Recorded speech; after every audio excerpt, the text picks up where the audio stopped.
Welcome to legal web IT. आज की video में हम डिस्कस करने वाले हैं यूडीएचआर को। याद रहे कि ये ह्यूमन राइट्स लॉ का एक नहायत ही अहम टॉपिक है। तो फिर यहाँ पे बिना टाइम वेस्ट किए अपना वीडियो लेक्चर शुरू करते हैं। यहाँ पे हमारे पास सबसे पहले वो सवालात हैं जो कि एग्जामिनर आपसे पूछ सकता है। एग्जामिनर सबसे पहले आपसे पूछ सकता है कि यूडीएचआर में किन राइट्स को प्रोटेक्ट किया गया है, या वो ये भी पूछ सकता है कि वो कौन सा डॉक्यूमेंट है जो कि एक जनरल फ्रेमवर्क देता है ह्यूमन राइट्स का। इसके अलावा एग्जामिनर आपसे ये पूछ सकता है कि यूडीएचआर के स्ट्रक्चर का एक ओवरव्यू दें। यूडीएचआर के जो कि फोकस करता है सिविल, पॉलिटिकल, इकोनॉमिक, सोशल और कल्चरल राइट्स पे। इसके अलावा भी यूडीएचआर से काफ़ी सवाल बन सकते हैं। ये वो सवाल थे जो कि एक डेमो के तौर पे मैंने आपको दिखाए। इन सवालात से आप अंदाज़ा लगा सकते हैं कि एग्जामिनर आपसे किस किस्म के सवाल पूछ सकता है। तो यहाँ से हमारा टॉपिक शुरू होता है universal declaration of human rights, जिसकी शॉर्ट फॉर्म है यूडीएचआर। यूडीएचआर को 10 दिसंबर 1948 में अडॉप्ट किया जाता है और आज भी 10 दिसंबर की तारीख को ह्यूमन राइट डे के तौर पे सेलिब्रेट करते हैं। यूडीएचआर को पेरिस में ड्राफ्ट किया जाता है और इसके 30 आर्टिकल्स होते हैं। 48 मेंबर स्टेट्स ऑफ यूएन मिलकर इस डॉक्यूमेंट को इत्तेफाक राय से पास करते हैं और इस डॉक्यूमेंट को ड्राफ्ट किया जाता है एक कमेटी की जानिब से, जिसको चेयर कर रही होती हैं एलिनोर रूजवेल्ट। एलिनोर रूजवेल्ट वो लेडी है जिन्होंने 1947 में इंटरनेशनल बिल ऑफ राइट्स का आइडिया इंट्रोड्यूस करवाया था। यूडीएचआर वो डॉक्यूमेंट है जिसको 500 से ज़्यादा जुबानों में ट्रांसलेट किया जा चुका है और यूडीएचआर जोर देता है इक्वालिटी पे, डिग्निटी पे और फ्रीडम पे। यानी सबको इक्वली ट्रीट किया जाना चाहिए, हर किसी को विद डिग्निटी ट्रीट किया जाना चाहिए और हर किसी को आज़ादी है कि वो अपने राइट्स को फ्रीली एक्सरसाइज कर सके। मजीद ये कि यूडीएचआर प्रोहिबिट्स करता है डिस्क्रिमिनेशन को, कि किसी किस्म की डिस्क्रिमिनेशन नहीं की जानी चाहिए। वो डिस्क्रिमिनेशन रेस की बेस पे हो सकती है, जेंडर की बेस पे हो सकती है, रिलीजन की बेस पे भी हो सकती है। हर किसी किस्म की डिस्क्रिमिनेशन मना है। यूडीएचआर को रिकॉग्नाइज किया जाता है एक यूनिवर्सल स्टैंडर्ड के तौर पे। यूडीएचआर ने पूरी दुनिया में कुछ यूनिवर्सल स्टैंडर्ड सेट कर दिए हैं कि ये राइट्स हैं और ये तमाम लोगों के लिए है, विदाउट एनी डिस्क्रिमिनेशन। यूडीएचआर को एलिनोर रूजवेल्ट की जानिब से international Magna carta for all Mankind का नाम दिया गया है। उसके बाद यहाँ पे यूडीएचआर की डेफिनेशन है, जिसमें बताया गया कि यूडीएचआर को यूनाइटेड नेशन की जानिब से 1948 में अडॉप्ट किया गया, जिसमें 30 फंडामेंटल राइट्स का जिक्र किया गया है और फ्रीडम्स का जिक्र किया गया है, जो कि तमाम लोगों के लिए है। मज़ीद ये कि यूडीएचआर प्रमोट करता है इक्वालिटी को, डिग्निटी को, जस्टिस को और मना करता है डिस्क्रिमिनेशन को पूरी दुनिया में। उसके बाद यहाँ पे है forming part of international bills of rights. ठीक है, जो यूडीएचआर है ये एक फॉर्मिंग पार्ट है इंटरनेशनल बिल्स ऑफ राइट्स का। जब 3 डॉक्यूमेंट मिलते हैं, यूडीएचआर, आईसीसीपीआर और आईसीएससीआर, जब ये तीनों डॉक्यूमेंट मिलेंगे तो आपका बनेगा इंटरनेशनल बिल्स ऑफ राइट्स। जो आपका यूडीएचआर ये सिर्फ एक नॉन बाइंडिंग डॉक्यूमेंट है, ये एक डिक्लेरेशन है। जबकि जो आईसीसीपीआर और आईसीएससीआर ये दोनों बाइंडिंग डॉक्यूमेंट्स हैं। आईसीसीपीआर में आपको सिविल और पॉलिटिकल राइट्स देखने को मिलेंगे और आईसीएससीआर में आपको इकोनॉमिक, सोशल और कल्चरल राइट्स देखने को मिलेंगे। ठीक है, जब ये तीनों डॉक्यूमेंट मिलेंगे तो आपका बनेगा इंटरनेशनल बिल्स ऑफ राइट्स। उसके बाद नीचे ऑब्जेक्टिव ऑफ यूडीएचआर है कि यूडीएचआर का ऑब्जेक्टिव क्या है।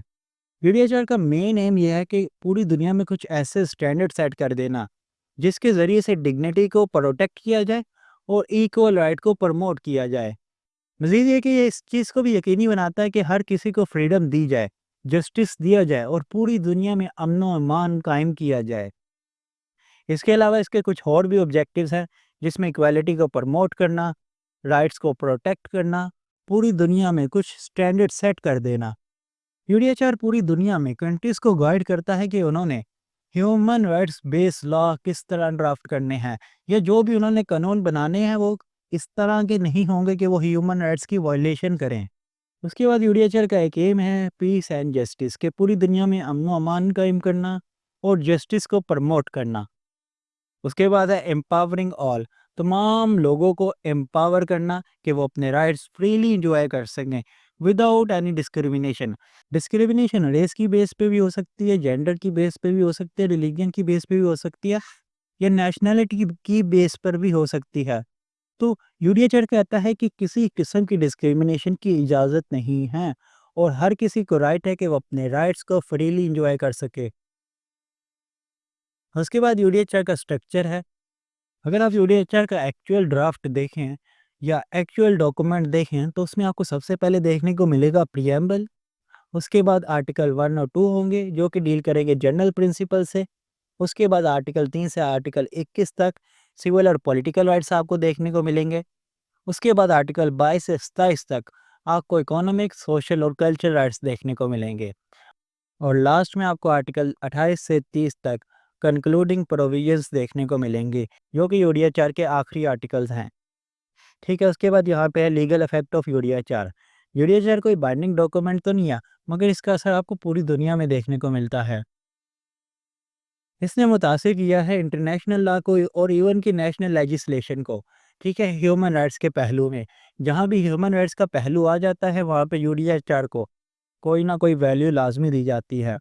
इसी डॉक्यूमेंट से इंस्पायर हैं कुछ बाइंडिंग ट्रीटीज जो कि है आईसीसीपीआर, आईसीईएससीआर। अगर आप देखो तो आपको यूडीएचआर में सिविल और पॉलिटिकल राइट्स भी देखने को मिलेंगे और इकोनॉमिक, सोशल और कल्चरल राइट्स भी देखने को मिलेंगे।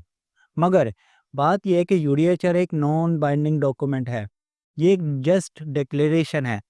अब जब आप आईसीसीपीआर या आईसीईएससीआर की बात करते हैं उसमें भी तकरीबन वही सेम राइट्स हैं जो कि यूडीएचआर में है, मगर फ़र्क ये है कि आईसीसीपीआर और आईसीईएससीआर ये दोनों बाइंडिंग डॉक्यूमेंट्स हैं। ठीक है, जो भी कंट्रीज इनको रेक्टिफाई करती हैं उन पे ये डॉक्यूमेंट बाइंडिंग हो जाते हैं कि वो इन डॉक्यूमेंट में जो भी राइट्स दिए गए हैं उनको फॉलो करें और अपने कवानीन को इन डॉक्यूमेंट्स के मुताबिक करें। और जो आईसीसीपीआर और आईसीएससीआर के प्रिंसिपल्स हैं, जो राइट्स हैं, वो कहीं ना कहीं इंस्पायर हैं यूडीएचआर से, क्योंकि यूडीएचआर पहले आया था और आईसीसीपीआर और आईसीईएससीआर बाद में आए थे। मजीद ये कि तमाम कंट्रीज़ की जानिब से यूडीएचआर को नए कानून बनाने के लिए इस्तेमाल किया जाता है। उसके बाद ये गाइड करता है एडवोकेसी में, लीगल डिसीजन में और इवन के ह्यूमन राइट मैकेनिज्म्स में। आज के मॉडर्न ह्यूमन राइट्स लॉ में यूडीएचआर को एक अहम संग मील कंसीडर किया जाता है। तो यहाँ पे हमारे पास अब है यूडीएचआर के आर्टिकल्स या राइट्स जिनको यूडीएचआर में कवर किया गया है। आर्टिकल 1 बात करता है इक्वालिटी की और डिग्निटी की। आर्टिकल 1 कहता है एवरीवन इज बोर्न फ्री, हर कोई आज़ाद पैदा हुआ है और हर किसी के इक्वल राइट्स हैं और इक्वल डिग्निटी है। नीचे मिसाल दी गई है, a rich and a poor person have the same rights. एक अमीर इंसान और एक गरीब इंसान के सेम राइट्स हैं। उसके बाद आर्टिकल 2 है जो कि बात करता है फ्रीडम फ्रॉम डिस्क्रिमिनेशन की, कि किसी भी किस्म की डिस्क्रिमिनेशन नहीं की जाएगी। जो राइट्स हैं वो तमाम लोगों को दिए जाएंगे विदाउट एनी डिस्क्रिमिनेशन। फिर डिस्क्रिमिनेशन रेस की बेस पे भी हो सकती है, जेंडर की बेस पे भी हो सकती है, रिलीजन की बेस पे भी हो सकती है, लैंग्वेज की बेस पे हो सकती है और इवन के स्टेटस की बेस पे भी हो सकती है। इसके अलावा भी काफ़ी फैक्टर्स हैं जिसकी बेस पे डिस्क्रिमिनेशन की जा सकती है। तो यूडीएचआर कहता है कि हर किसी किस्म की डिस्क्रिमिनेशन मना है। एग्जाम्पल देख सकते हैं कि कोई भी स्कूल एक स्टूडेंट को उसके जेंडर की बेस पे या लैंग्वेज की बेस पे उसके एडमिशन के राइट से महरूम नहीं कर सकता। उसके बाद यहाँ पे आर्टिकल 3 है जो कि बात करता है right to life and safety. याद रहे कि जो आपका राइट टू लाइफ है ये सुप्रीम राइट है। ठीक है, आर्टिकल 3 कहता है कि हर किसी को राइट है कि वो अपना right to life, freedom and security को इंजॉय कर सके। एग्जाम्पल है, police must protect all citizens equally. जो पुलिस होगी वो तमाम शहरियों को इक्वल प्रोटेक्ट करेगी, इक्वल प्रोटेक्शन देगी। उसके बाद आर्टिकल 4 है जो कि बात करता है फ्रीडम फ्रॉम स्लेवरी की। किसी को स्लेव बनाने या किसी से जबरन काम करवाना, ये चीज़ें सख्ती से मना है और इवन के स्लेव ट्रेड करना भी मना है। एग्जाम्पल है, human trafficking and labour camps are violations. इंसानों की जो इलीगल ट्रेड है उनको स्मगल करना है इंसानों को या लेबर कैंप्स लगाना है, ये आर्टिकल 4 की खिलाफ वर्जी है फ्रीडम फ्रॉम टॉर्चर की। इस आर्टिकल के मुताबिक किसी इंसान को टॉर्चर या क्रूअली ट्रीट नहीं किया जाएगा और ऐसी सज़ाएं नहीं होंगी जो कि इंसानी वक़ार को या इंसानी इज्जत को डिग्रेड करे। और ये चीज़ जंग की सूरत में भी एप्लीकेबल है। एक मिसाल आप देख सकते हैं कि किसी को इलेक्ट्रिक शॉक से लगाना या किसी को सोने की सलाहियत से महरूम कर देना, ये टॉर्चर, क्रूअल ट्रीटमेंट और डिग्रेडिंग पनिशमेंट के ज़ुमरे में आता है। तो इस किस्म के किसी भी इकदाम की इजाज़त नहीं है। इसके बाद आर्टिकल 6 है जो कि बात करता है राइट टू लीगल रिकॉग्निशन, कि हर पर्सन को लीगली रिकॉग्नाइज किया जाएगा। एक पर्सन जो अगर किसी मुल्क में ट्रैवल करके जाता है तो वहाँ भी उसके राइट्स को प्रोटेक्ट किया जाएगा, वहाँ भी उसको एज अ पर्सन रिकॉग्नाइज किया जाएगा। और अगर उसके राइट्स वायलेट होते हैं तो वो वहाँ पर भी रेमेडी अवेल कर सकेगा।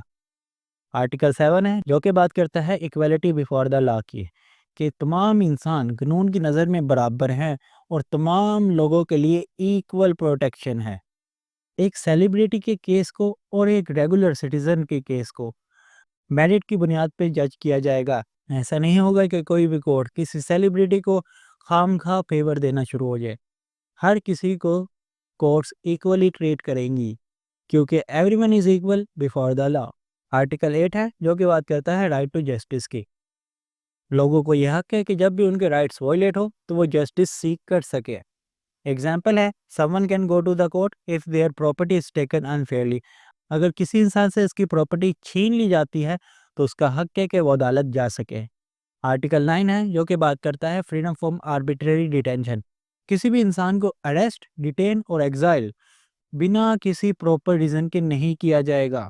अगर पुलिस किसी को अरेस्ट कर रही है या डिटेन कर रही है तो उसके पीछे प्रॉपर लीगल रीज़न होगी। अगर कोई प्रॉपर लीगल रीज़न नहीं तो वो चीज़ इलीगल डिक्लेयर होगी। एग्जाम्पल है, protesters can't be arrested without due process. जो प्रोटेस्टर्स हैं उनको विदाउट ड्यू प्रोसेस अरेस्ट नहीं किया जा सकता। आर्टिकल 10 है right to a fair trial. इस आर्टिकल के मुताबिक हर किसी को राइट है कि उसकी जो केस की प्रोसीडिंग है वो फेयर होगी और पब्लिक हियरिंग होगी, एक इम्पार्शियल कोर्ट की जानिब से। ऐसा कोर्ट जो कि किसी की तरफदारी ना करे, इम्पार्शियल हो। एग्जाम्पल है, जो अक्यूज्ड होगा, जिस पे इल्ज़ाम लगा होगा क्राइम का, उसको ये राइट हासिल है कि वो अपने आप को डिफेंड कर सके। ठीक है, अदालत ऐसा नहीं करेगी कि उससे ये राइट छीन ले। अगर वो ये राइट छीनती है तो फेयरनेस प्रिवेल नहीं करेगी। तो आज की वीडियो के लिए बस इतना ही था, बाकी हम अगली वीडियो में कवर करेंगे। आपको ये वीडियो लेक्चर कैसा लगा आप मुझे नीचे कमेंट सेक्शन में बता सकते हैं। मैं मिलता हूँ आपसे अगली वीडियो में, तब तक के लिए अल्लाह हाफिज़।